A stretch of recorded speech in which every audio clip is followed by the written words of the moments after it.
네, 찬송가 435장 찬양 드리겠습니다. 찬송가 435장입니다.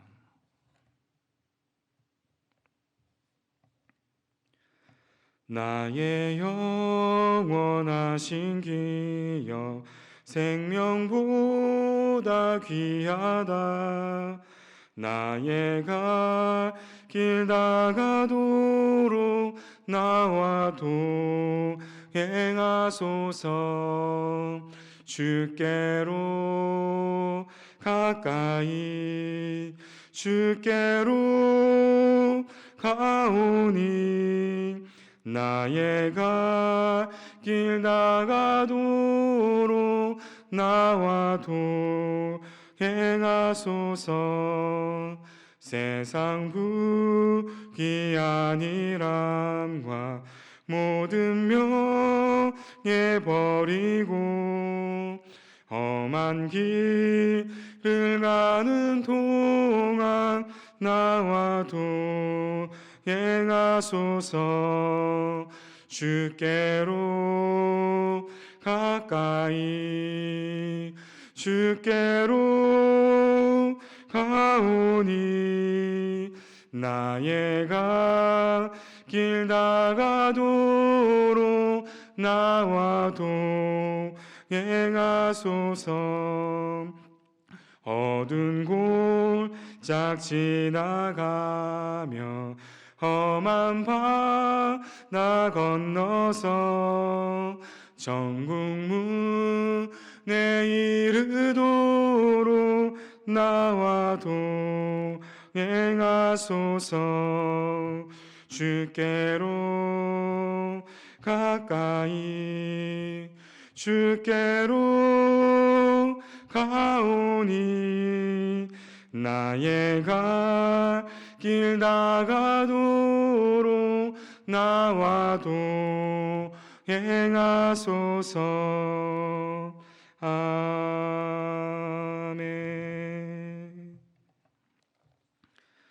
하나님의 말씀은 사도행전 10장 1절에서 8절입니다. 사도행전 10장 1절에서 8절 말씀입니다.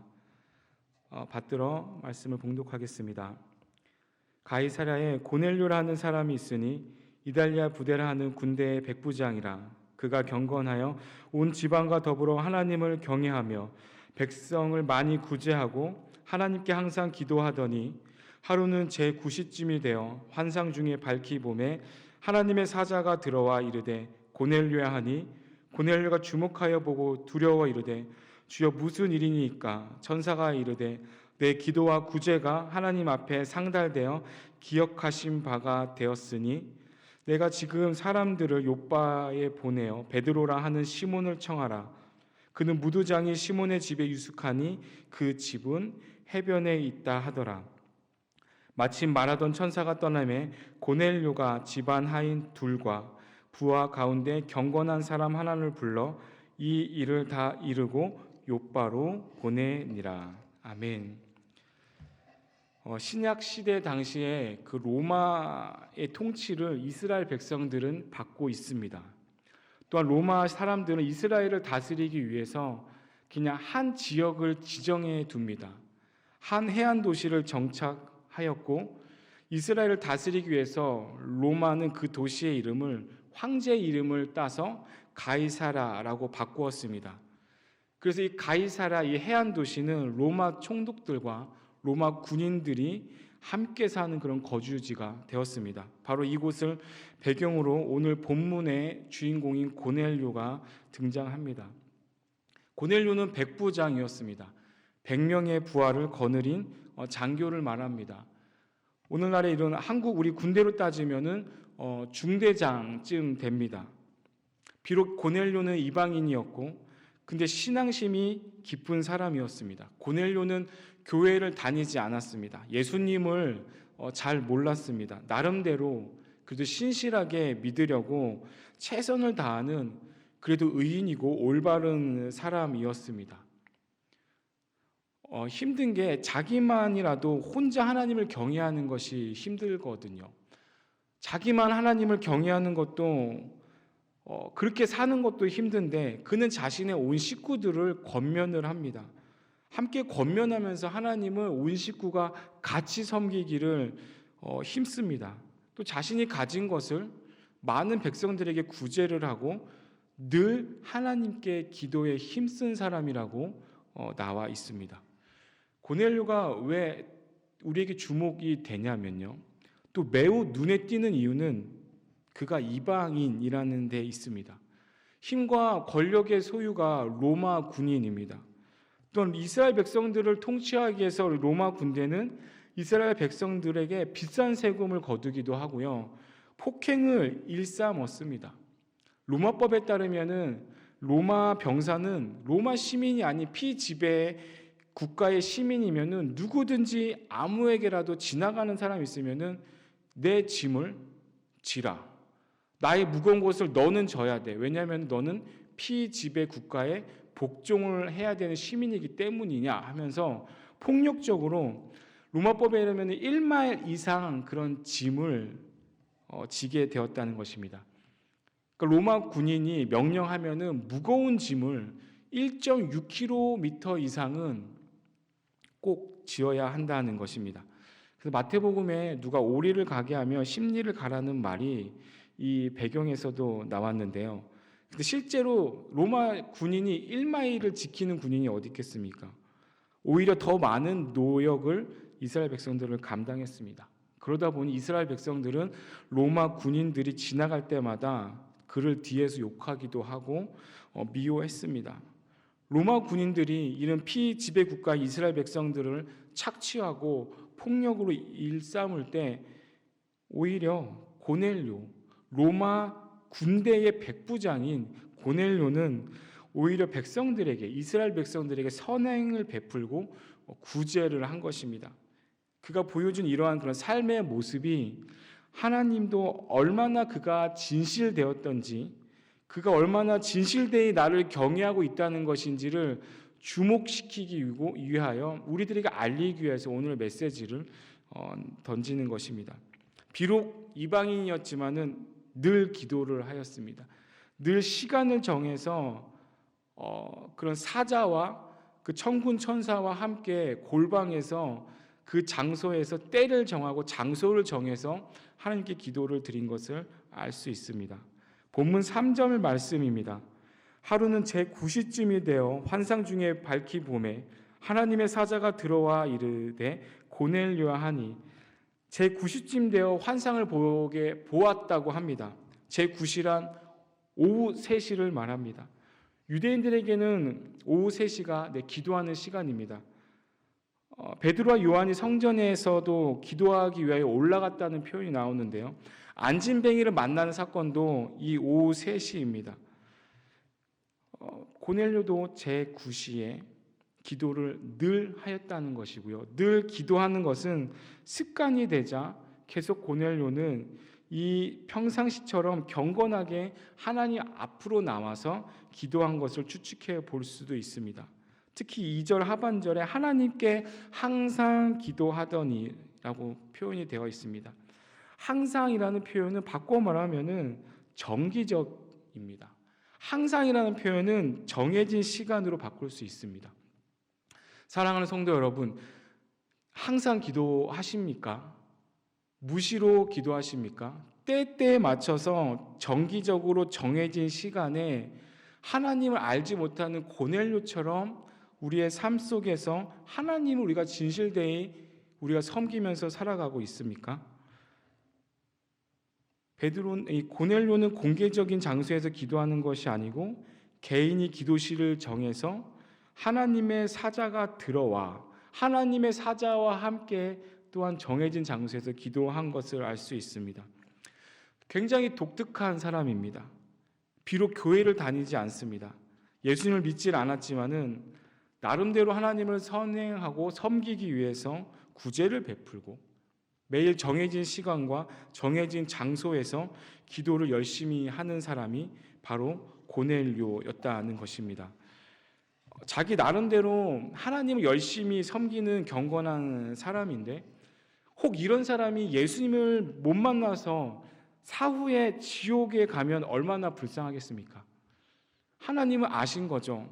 자기 나름대로는 열심히 믿어, 자기 나름대로 나를 경외하려는 온 가족을 권면하고 때를 정해서 기도하고 때를 정해서 그 장소에서 천사와 함께 기도하는 그 성실한 모습을 하나님은 보신 거죠.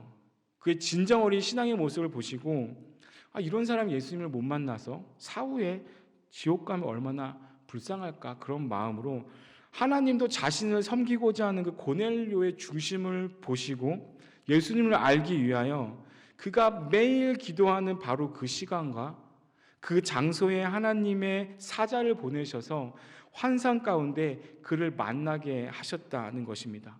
왜요?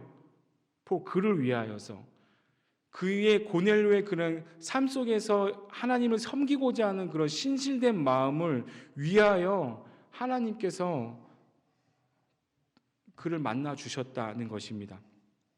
천사가 그에게 나타나서 고넬료야 하고 부르자 고넬료는 당연히 두려움에 휩싸이게 됩니다. 천사가 이어서 말합니다. 내 기도와 구제가 하나님 앞에 상달하여 기억하신 바가 되었다. 너의 구제와 너의 기도가 하나님 앞에 상달이 되었다라고 표현합니다. 우리는 여기서 여호와 하나님에게 우리가 기도를 늘 하고 있지 않습니까? 두 눈은 온 땅을 감찰하사 전심으로 정말 우리의 기도를 하나님이 들으신다는 확신을 가지시기 바랍니다. 하나님은 기억하시고요. 하나님 우리가 전심으로 찾는 기도에 대해서 상달하시고 거기에 대해서 자기를 향한 자들을 찾고 계신다는 사실을 이 고넬료 사건을 통해서 깨달으시기 바랍니다. 고넬료처럼 우리가 진실된 마음으로 기도를 합니까? 우리가 고넬료처럼 부르짖으면서 하나님 앞에 상달되기를 바라는 마음으로 그런 애달픔이 있습니까? 비록 그는 아직 하나님을 알지 몰랐지만 하나님을 섬기고자 하고 하나님께서는 그의 마음을 아셨다는 것입니다. 하나님은 꼭 이 사람을 구원해야지, 하나님을 그 당시에도 고넬료를 구원시킨 것처럼 이 오늘날에도 이 사람은 꼭 구원하고자 하는 계획을 갖고 계시고요. 오늘날에도 환상 가운데 천사를 곳곳에 보내서 초자연적인 방법으로 하나님은 나타내십니다. 회심하고 그 회심의 역사를 만나 보게 된다는 것입니다. 우리 복음성가 중에 그 물이 바다 덮음 같이라는 그런 찬양이 있지 않습니까? 찬양의 가사가 이렇잖아요.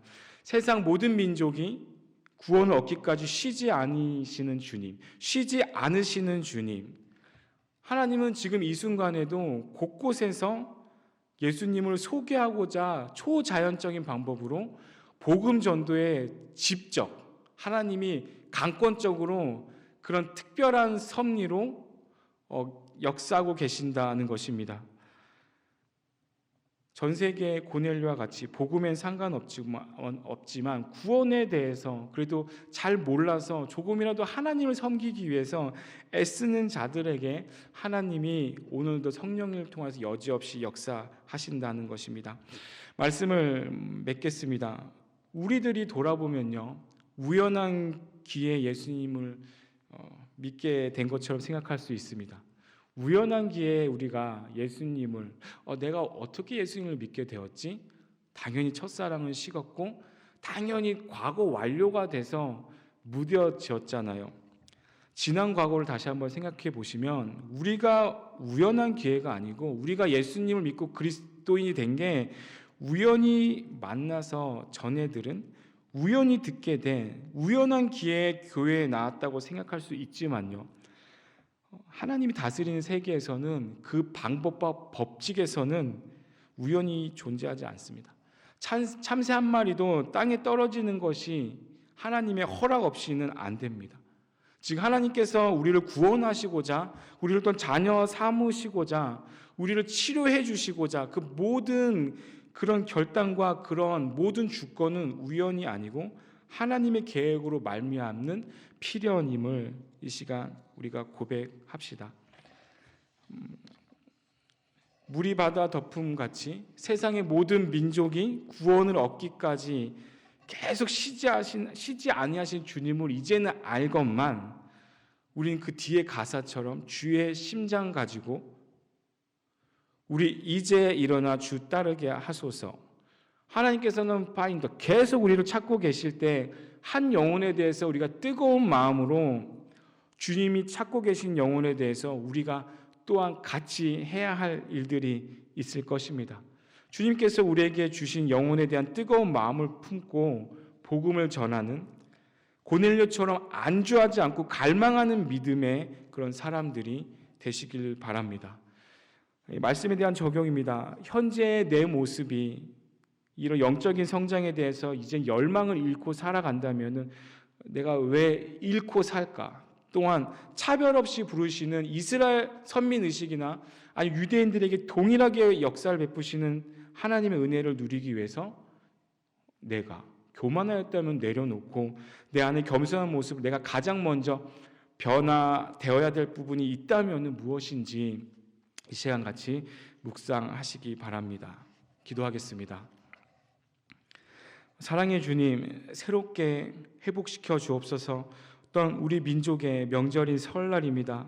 하나님 민족인 설날도 하나님의 허락하심에 우리들이 부모 형제들에게 서로 인사하고 우애를 나눌 수 있도록 허락하심에 감사합니다. 하나님, 혼탁하고 타락하고 또 코로나 속에 많은 오염이 된 이 지구에서 이 어려운 환경 속에서 이 설날의 명절을 통해 그래도 서로가 하나 되는 그 기쁨을 맛보게 해주시고 그리스도 안에 소망으로 화평케 되는 그런 시간이 되게 하여 주옵소서. 주님, 온 가족이 교제를 나누며 이 명절의 귀한 것으로 먹고 마시게 하시니 감사합니다. 주님, 혹 우리 안에 또한 처지와 형편을 아시는 주님, 명절이지만 애초롭게 또 힘들게 또 가정마다 남모르는 고민으로 근심과 눈물 짓는 그런 가정들, 무거운 짐을 주님 앞에 내려놓게 하여 주옵소서. 아파하는 자들은 오늘만이라도 기뻐하면서 그 평안 가운데 샬롬으로 하나님 앞에 나와 기뻐할 수 있는 그런 기쁨의 명절이 되게 하여 주옵소서. 유월절처럼 주님의 보혈로 이스라엘 민족을 구원시킨 것처럼 이 설날에 잘못된 형제 자매들 또 멀리 떨어져 있는 가족들 만나면서 가족의 평안을 찾게 하여 주시고 오직 주님을 만나보게 하여 주옵소서. 말씀 따라 사는 가족이 되게 하여 주옵소서. 예수님의 이름으로 기도드립니다. 아멘. 하늘에 계신 우리 아버지, 아버지의 이름을 거룩하게 하시며 아버지의 나라가 오게 하시며 아버지의 뜻이 하늘에서와 같이 땅에서 이루어지게 하소서. 오늘 우리에게 유일한 양식을 주시고 우리가 우리에게 잘못한 사람을 용서하여 준 것 같이 우리의 죄를 용서하여 주시고 우리를 시험에 빠지지 않게 하시고 악에서 구하소서. 나라와 권능과 영광이 영원히 아버지의 것입니다. 아멘.